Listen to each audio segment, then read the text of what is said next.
महाभारत ग्रंथ में कई ऐसे रहस्य छुपे हुए हैं जिनके बारे में आज तक सही जानकारी और इसका रहस्य लोगों के समझ में नहीं आया है, या फिर महाभारत के इस रहस्य के बारे में बहुत ही कम लोग जानते हैं।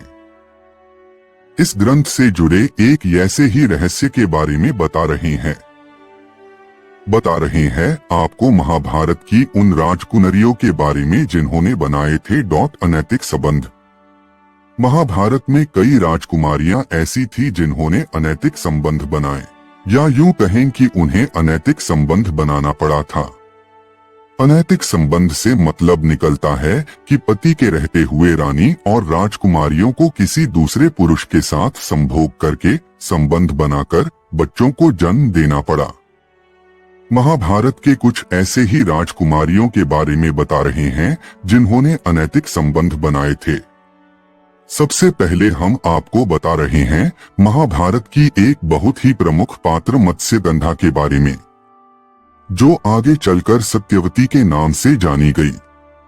सत्यवती बचपन से ही बहुत खूबसूरत थी, जिस कारण सत्यवती की खूबसूरती पर राजा शांतनु उस पर मोहित हो गए और सत्यवती से विवाह कर लिया। विवाह के बाद सत्यवती और शांतनु के 2 पुत्र हुए, विचित्रवीर्य और चित्रांगद। बहुत ही कम लोग जानते हैं सत्यवती के एक तीसरे पुत्र भी थे। उस तीसरे पुत्र का नाम व्यस्त था।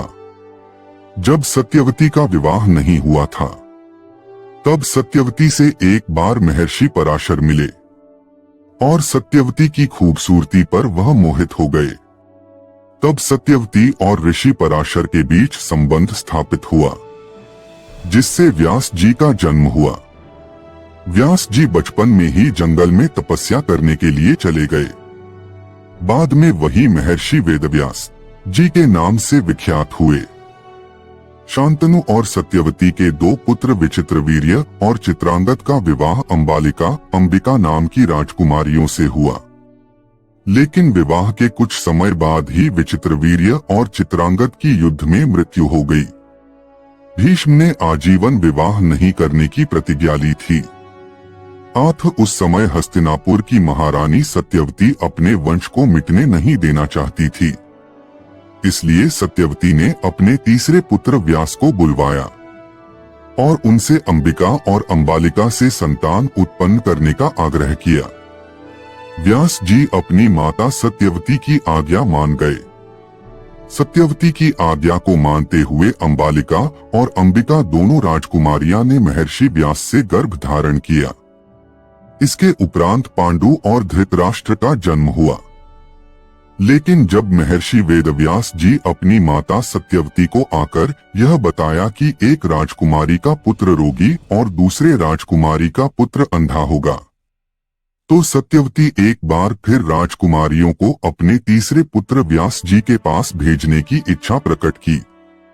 लेकिन इस बार अंबिका काफी डर गई थी। इसलिए इस बार उन दोनों ने खुद न जाकर अपनी दासी को व्यास जी के पास भेज दिया और उनकी दासी ने व्यास जी से गर्भ धारण किया, जिससे स्वस्थ और ज्ञानी पुत्र विदुर का जन्म हुआ। अब बात करते हैं कुंती की।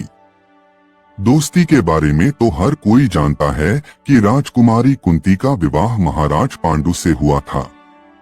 लेकिन जब कुंती कुंवारी ही थी, तब उनके यहाँ एक बार दुर्वासा ऋषि आए थे। कुंती ने दुर्वासा ऋषि की बहुत सेवा की। तब कुंती की सेवा से प्रसन्न होकर दुर्वासा ऋषि ने कुंती को एक गुप्त मंत्र बताया। दुर्वासा ऋषि ने कुंती को मंत्र का ज्ञान देकर कहा कि तुम इस मंत्र की सहायता से जब चाहो तब किसी भी देवता को अपने पास बुला सकती हो। दुर्वासा ऋषि के चले जाने के बाद एक दिन राजकुमारी कुंती ने उस मंत्र की ताकत को परखने के लिए सूर्यदेव का स्मरण किया। तब महारथी कर्ण का जन्म हुआ। लेकिन उस समय कुंती कुमारी थी, इसलिए लोक लज्जा के डर से कुंती ने अपने पुत्र कर्ण को एक बक्से में रखकर नदी में बहा दिया। जब आगे चलकर कुंती की शादी महाराज पांडु से हुआ, तब कुंती को पता चला कि एक ऋषि के श्राप के कारण उनके पति महाराज पांडु की कोई संतान नहीं हो सकती।